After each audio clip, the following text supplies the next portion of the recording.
Hey everyone, and welcome back to the channel. So today we get to take a look at the all-new 2025 Audi Q6. This is the e-tron Quattro with the Premium Plus package.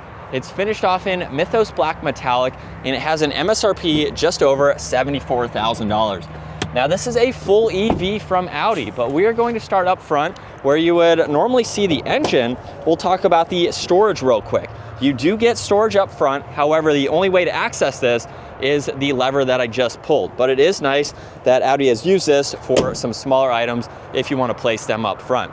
Now, as far as what this is powered by, with the Quattro model, you get a dual motor system along with the 100 kilowatt battery. Now this pumps out 456 horsepower, 427 pound-feet of torque. It weighs in around 5,300 pounds. It'll do 0 to 60 in just shy of 5 seconds. It has a range of around 295 miles, and it can also go from 10% to 80% on a charge in about 22 minutes on a fast charger as well. So let's get into the exterior styling, where you'll notice up front, the Audi logo is finished off in white. There's a forward-facing camera, e-tron underneath that, along with the sensor for the distance pacing. There's also a split design for the headlights, high beams, DRLs, and turn signals, along with some more sensors and very clean lines that come down the hood. The inlets in the lower section are very large too, to provide better cooling and airflow. Now with the Premium Plus, this gets an upgraded set of wheels. There's also the regenerative braking technology as well. Power folding side mirrors with the camera and the turn signal. Full moonroof up top. You'll notice e-tron is stamped in that rear door there. And then very crisp lines, both for the front and the rear, for the fender arches and the angles that are just above those there.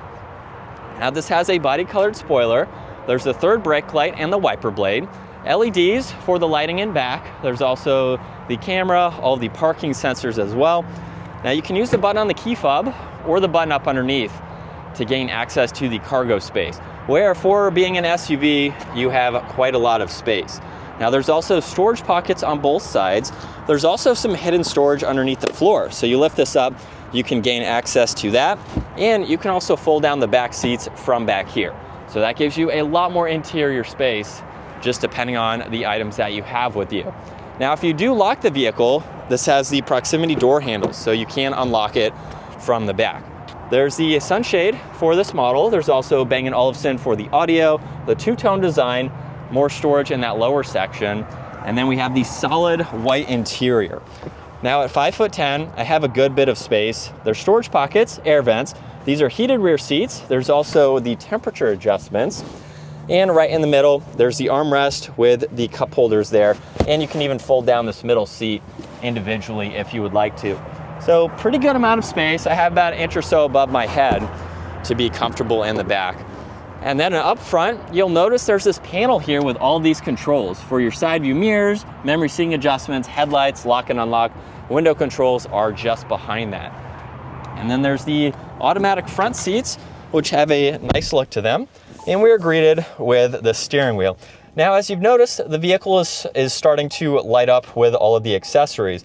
I just have to sit in the vehicle and we are ready to go. So I can put my foot on the brake, put it into drive or reverse from here. So you don't necessarily have to push on the start button. Now with the steering wheel, there's paddle shifters on both sides. This is a heated steering wheel. There's volume and tuning, Bluetooth and voice commands. There's also a favorites button, so that way you can set it up with what you use the most. Now you can also go through view. So when you click on view, you can hide information on the gauge cluster, or you can bring it up to be able to go through the rest of this information. So you can go to the left and the right side, just depending on what you would like to see, and then hit view to hide those icons away. So pretty interesting to see that and how it works. There's distance pacing with your cruise control there.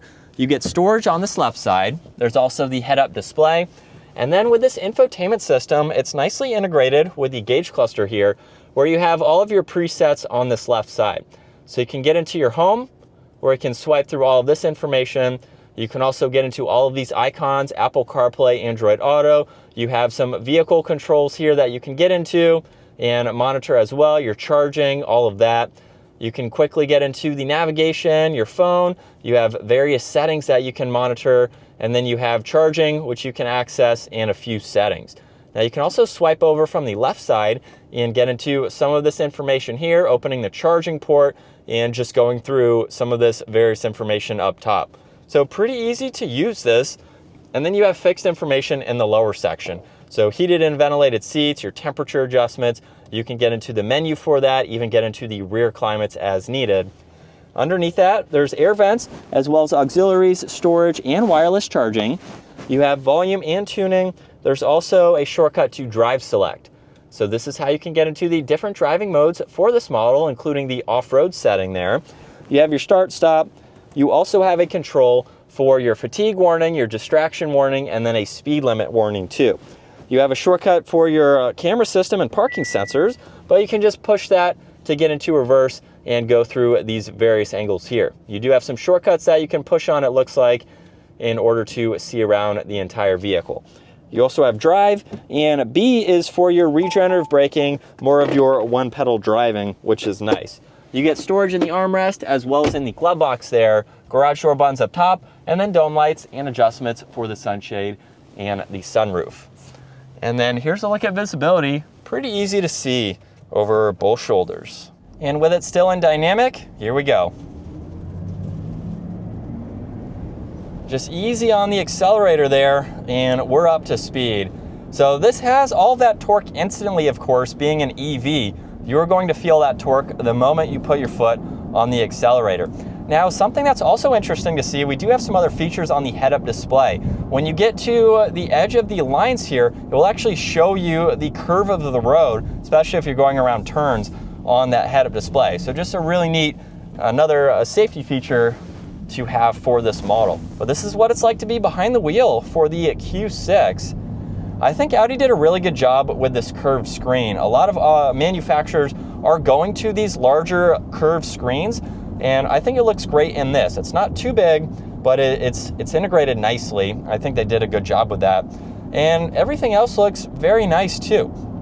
You really wouldn't think this is an EV. It does have some slight differences, like this two-spoke design for the steering wheel. Some other things are slightly different, but in general, it feels like you're hopping into an Audi, which I think is nice. I don't really like it when manufacturers make an EV something completely different than their gas lineup. So this is pretty in line with some of their other models, which is great. And it's a nice vehicle. I would say it's more of a commuter for normal daily driving. I wouldn't really go on road trips with this. I've been able to have some EVs in the past for press vehicles, and there's range anxiety depending on the mileage and the overall range that the EV has to offer. With 300 miles roughly, depending on how you're driving, you could go to another city or somewhere close by in a day. I wouldn't really go any farther than that. So this is a good commuter for everyday driving, so you can get home, charge it, and then keep going the next day. As far as taking it on trips, to me, EVs are more city type vehicles and going close to home. But 300 is still pretty good, and you can get a little bit more range with the rear wheel drive. So if you are looking for more range, you can go with that. I believe it's in the mid 300, so slightly more than this model, but still a good range for an EV in today's market. That is going to wrap it up though for the 2025 Audi Q6 E-tron. Once again, huge shout out to Audi Northlake for providing this for me today. Take a look at their website, give this video a huge thumbs up if you enjoyed it, and consider smashing that subscribe button so you can stay up to date with our daily uploads. I will see you all in the next video.